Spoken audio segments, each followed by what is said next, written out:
a corrupt campaign finance system and a democracy that is not working as well as it must. It is also a rigged economy. It is an economy where the average person in Texas or Vermont is working longer hours for lower wages, while almost all new income and wealth is going to the top 1%.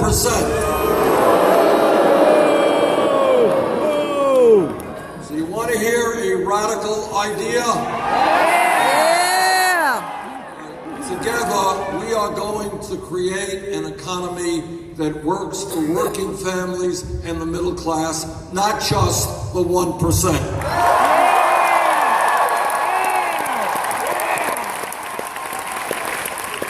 But it is not just a corrupt campaign finance system and a rigged economy. It's more than that. It is a broken criminal justice system. Yep.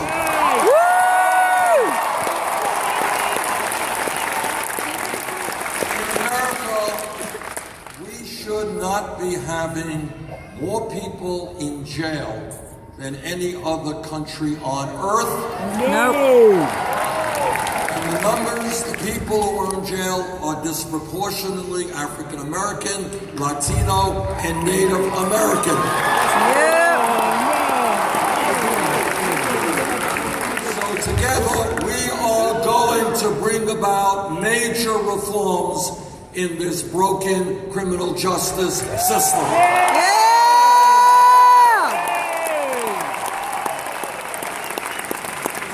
I think the reason that our campaign is doing so well and has so much momentum is that we are listening to the American people, not wealthy campaign donors.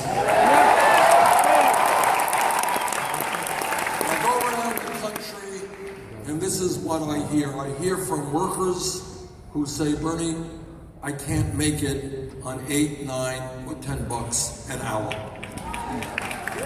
And you can do the arithmetic as well as I. Nobody can make it on $8, $9, $10 an hour for yourself, but certainly not to raise a family.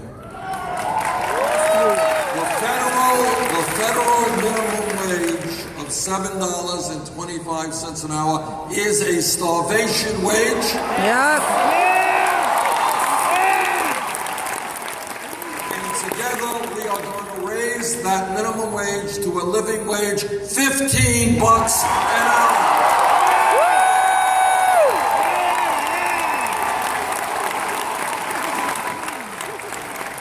What America should be about is that if you work 40 or 50 hours a week, you do not live in poverty. Yeah.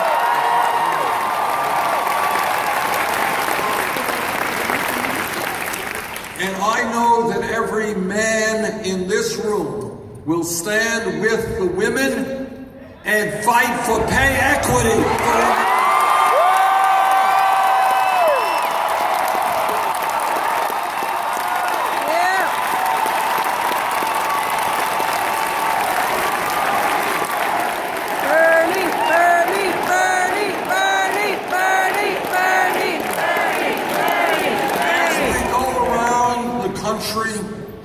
And as we listen to the women, what they are saying is, we do not want the government to control our bodies.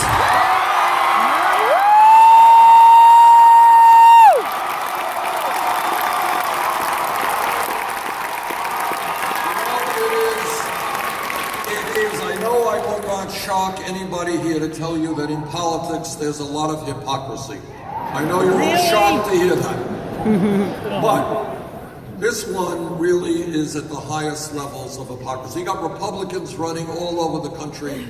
They hate the government. They want to get the government out of our lives. They want to cut Social Security and Medicare and Medicaid and veteran states. They hate the government.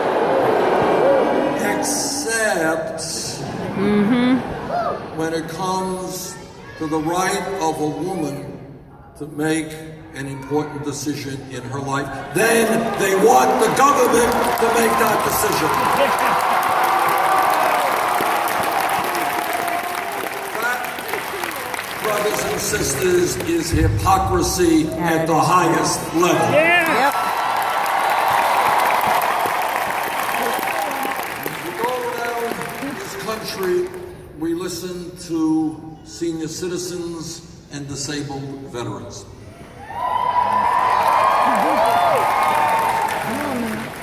And what the seniors and disabled vets tell us is they cannot make it on $10, $11, $12,000 a year social security.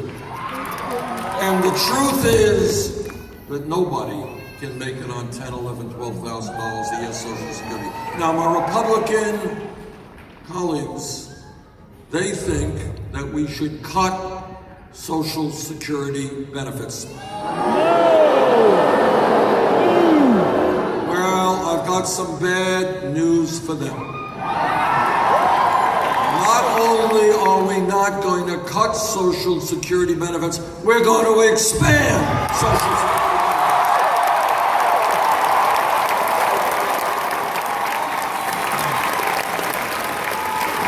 We go around the country, we listen and talk to our brothers and sisters in the African American community.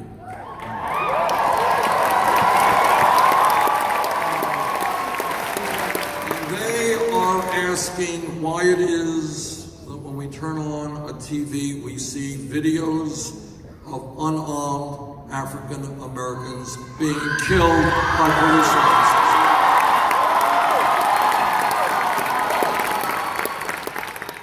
They ask why it is that when blacks and whites use marijuana at about equal levels, why does it turn out that blacks are 4 times more likely to be arrested for possession of marijuana than whites? Yeah! They ask why it is that in many of their communities, the police departments look like occupying armies. Now, I am a former mayor of the largest city in Vermont, and I've worked with police there for many years. Vast majority of police officers are honest and hardworking. But it's a very difficult job, and it's not an easy job to be a cop today. But when a police officer, like any other public official, breaks the law, that officer must be held accountable. Yeah!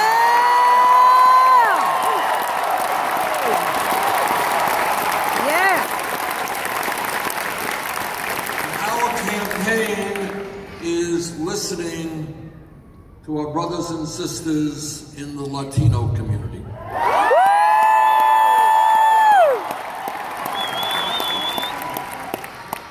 They are saying is they are working really, really hard, often at very low-wage jobs. Yep. They are tired of living in the shadows. Yeah! They are tired of being afraid that their families can be torn apart. Yep.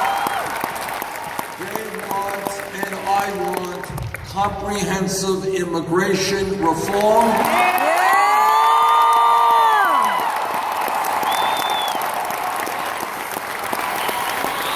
And a path toward citizenship. Yes!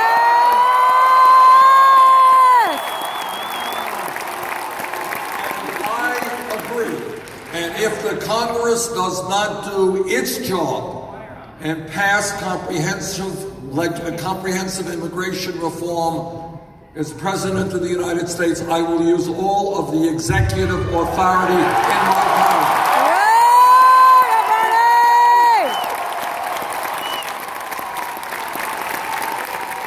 My father came to this country at the age of 17 as an immigrant. I know a little bit about the immigrant experience. Our job is to unite families, not divide families.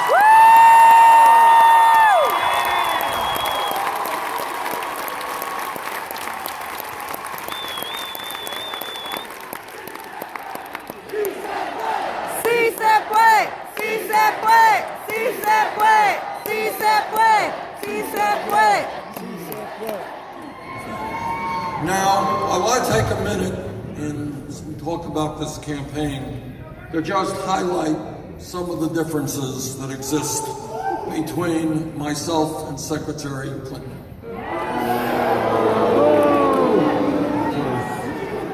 I am very proud to come before you and tell you that I do not have a super PAC.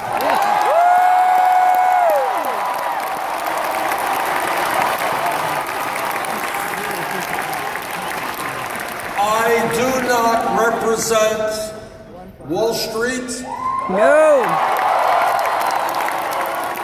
or corporate America or the billionaire class. We do not want their money, don't need their money. Money. Yeah.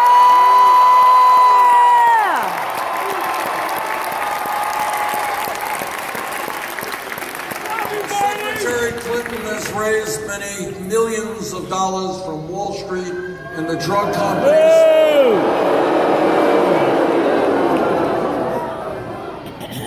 And like every elected official who raises a lot of money, she says, well, it's not going to influence me. But I want everybody to ask themselves a very simple question. Why are... Hold on.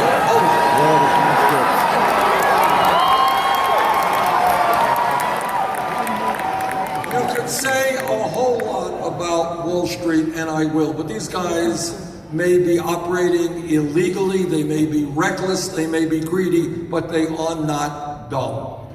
Nope. Right? So you have to ask yourselves, as do the American people, why is it that Wall Street pours millions and millions of dollars into the Clinton campaign? And second of all, it seems to me that if you're going to give speeches behind closed doors,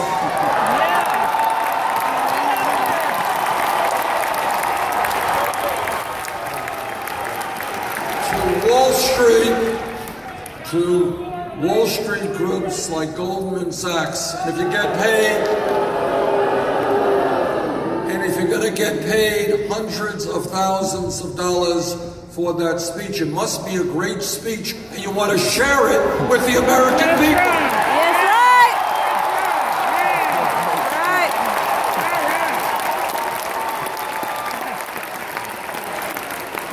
Secretary Clinton said she will make her transcripts available if others make their transcripts available. I am the other. I'm making my transcripts available.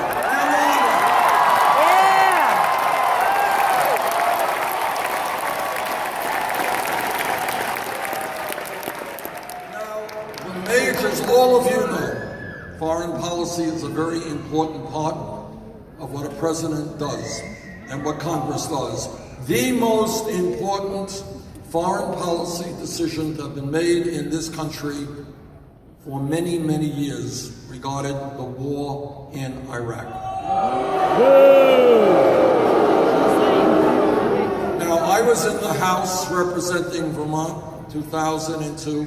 I listened very carefully because when you're dealing with issues of war and peace, all members of Congress listen carefully because they know there'll be kids in their own state going off and maybe not coming back. So I listened very carefully to what Bush had to say, to what Cheney had to say, what Rumsfeld had to say.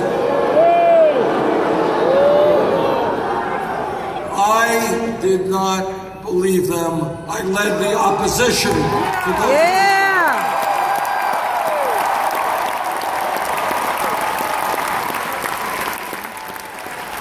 It gives me no pleasure to tell you that if you go to my website, BernieSanders.com, read what I said in 2002. about the fact that it's easy to overthrow a tyrant like Saddam Hussein. It is a lot harder